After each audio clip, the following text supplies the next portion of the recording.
आज जी मैं आपको अच्छी-अच्छी सी, प्यारी-प्यारी सी अपनी गाँव की गलियों की सैर करवाती हूँ। ख़ैर इसके साथ मैं अपनी थोड़ी-सी इसमें लाइफ़ शेयर करती हूँ। लाइफ़ तो नहीं, अपना इंट्रो देती हूँ। और ये है जी हमारे गाँव में, मीन्स के दुनियापुर के पास ही 2 नहरें आती हैं। एक चिट नहर है और एक नो आइडिया कौन-सी नहर है। ख़ैर आप जस्ट एन्जॉय करें और मेरी जो लाइफ़ है उसके बारे में जानें। तो मैंने कहा चलें मैं आपके साथ शेयर करती हूँ। बिस्मिल्लाहिर्रहमानिर्रहीम, वेलकम टू माय चैनल। क्या हाल है सबका? होप सब खैर चलें जी, खैरियत से स्टार्ट होंगे। करती हूँ मैं अपनी स्टोरी। अच्छा, मेरा नाम है जी महविश और मेरे हैं माशाल्लाह से 6 बहन भाई। सेकंड नंबर पे मैं बहन हूँ, सबसे बड़ी मेरी बहन है। तो स्टोरी बड़े मज़े होने वाली है। मैं इस तरह का कंटेंट और लेके आऊँगी अगर आप मेरी वीडियो पसंद करेंगे। तो जी यहाँ भी मैं ये शेयर करवा देती हूँ कि ये वीडियो मुझे कहाँ से मिली, कहाँ से नहीं मिली। खैर हमारे जो दुनियापुर में ना सब्ज़ी माशाल्लाह से वहाँ सारा गटर का पानी जाता है और गटर के पानी से ये सब्ज़ी तैयार होती है। इसलिए हमने ये डिसाइड किया कि हम लोग जो है सब्ज़ी गाँव की साइड से लेके आते हैं और यहाँ से हमें मिलेंगी तोरियाँ। आगे मैं जाके आपके साथ शेयर करती हूँ। और स्टोरी मैं आपको सुना रही थी जी, मेरा नाम महविश है। जैसे कि आप सबको पता है कि मेरे चैनल का नाम भी महविश सैफ लाइफ है और सैफ मेरे हस्बैंड का नाम है। मेरी माशाल्लाह से 2 बेटियाँ हैं। खैर ये तो अब की स्टोरी है, मैं स्टार्ट से स्टार्ट करती हूँ। मैं अफ्रीका के एक कंट्री लीबिया में पैदा हुई, जहाँ बहुत ज़्यादा क्राइसिस चल रहे हैं क्योंकि वहाँ पर जिस बादशाह की हुकूमत थी उसको मार दिया गया और ये सब कुछ। ख़ैर हमारा बचपन बहुत मज़े का था। हम लोग एक अरब कंट्री में रहते थे। सबसे पहले मेरे अम्मी-अब्बू गए, मीन्स अब्बू गए, फिर उसके बाद अम्मी गईं। फिर बाहर जाके मीन्स के लीबिया जाके मेरी जो बड़ी वाली सिस्टर हैं वो पैदा हुईं। अम्मी जो हैं वो हर साल हॉलिडेज़ पे आती थीं, अपने बहन-भाइयों की शादी करती थीं। अम्मी नहीं, अब्बू। तो ऐसे ही ये सिलसिला चलता रहा। जब हम लोग 3 बहन-भाई हो गए, मीन्स मैं और मेरी बड़ी वाली सिस्टर और एक छोटा भाई। तो अम्मी ने ये डिसाइड किया कि मैं तीनों बच्चों को लेके पाकिस्तान शिफ्ट हो जाती हूँ क्योंकि उर्दू की बहुत प्रॉब्लम थी, कुरान पाक पढ़ने की बहुत प्रॉब्लम थी। तो अम्मी ने ये डिसाइड किया कि वो नानों के घर जो हैं शिफ्ट हो जाएँगी। अच्छा, नानों के घर ये हिसाब था कि मेरी अम्मी लोग 3 बहन-भाई थे, तो नाना अब्बू और नानों का कोई बेटा नहीं था। तो अम्मी ने ये सोचा कि मैं पाकिस्तान चली जाऊँगी। ख़ैर हम पाकिस्तान आ गए। पाकिस्तान आके मेरा एक छोटा भाई पैदा हुआ।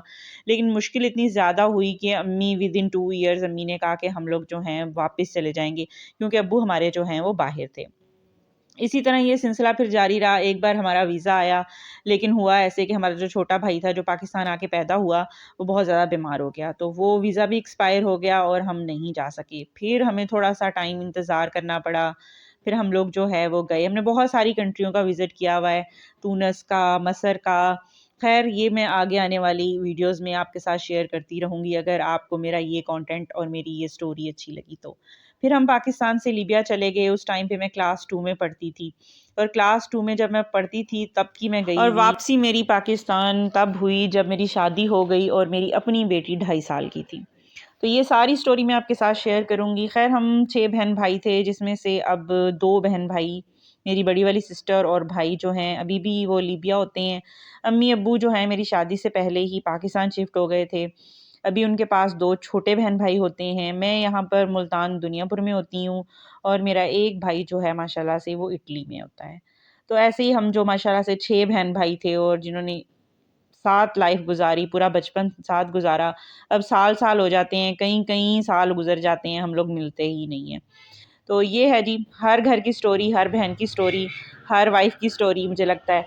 लेकिन माशाल्लाह से फिर मैंने जो है वहाँ पर अपनी एजुकेशन कंप्लीट की। अच्छा, वहाँ पर ये था कि एम्बेसी का स्कूल होता था और वहाँ जस्ट आप एफएससी या एफए कर सकते थे जब मैं वहाँ पढ़ रही थी। अभी भी आई थिंक यही सिस्टम है।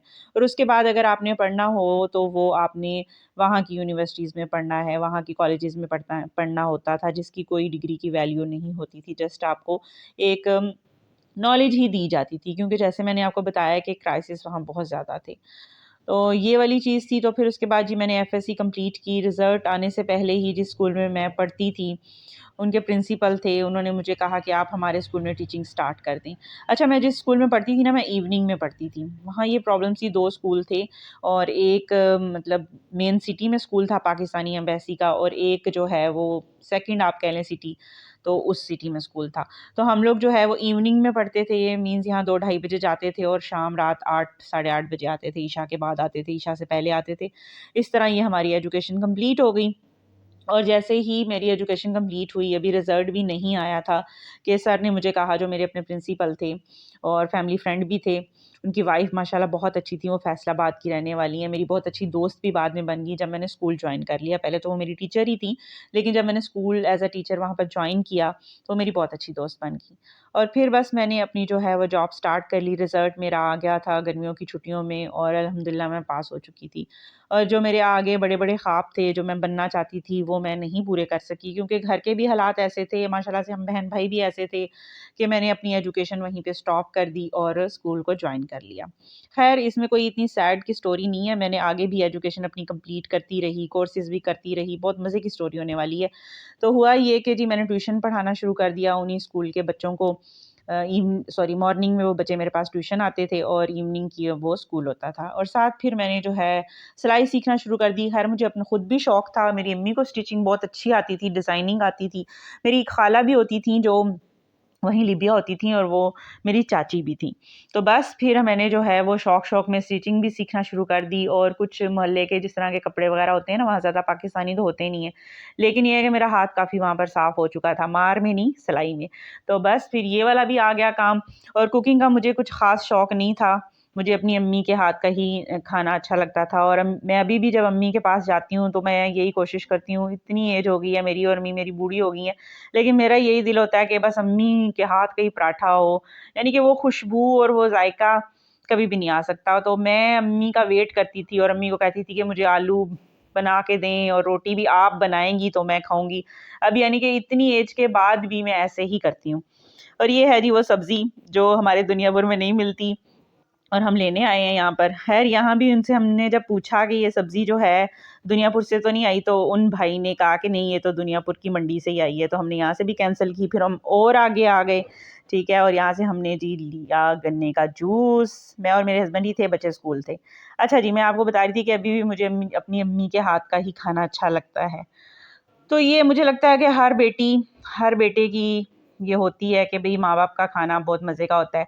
यकीन मानेंगे आगे आने वाली स्टोरीज़ में अगर आपने मेरी ये वीडियो लाइक की तो मैं आपके साथ शेयर करूँगी कि माशाल्लाह मेरे घर में एक कुक भी आती हैं, लेकिन फिर भी मेरे बच्चों को मेरे हाथ का खाना ही अच्छा लगता है। तो तोरियाँ मुझे मिल चुकी थीं, घर आके मैंने जल्दी से चिकन और आलू बनाया और ये स्टोरी बस मैं यहीं पे अब ख़त्म कर दूँगी। होप कि ये छोटी-सी वीडियो आपको अच्छी लगे। अगर अच्छी लगे और इस तरह की आप कंटेंट को लाइक करें तो मैं इंशाल्लाह और वीडियोज़ लेके आऊँगी। अपना बहुत सारा ख़्याल रखें। अल्लाह हाफ़िज़।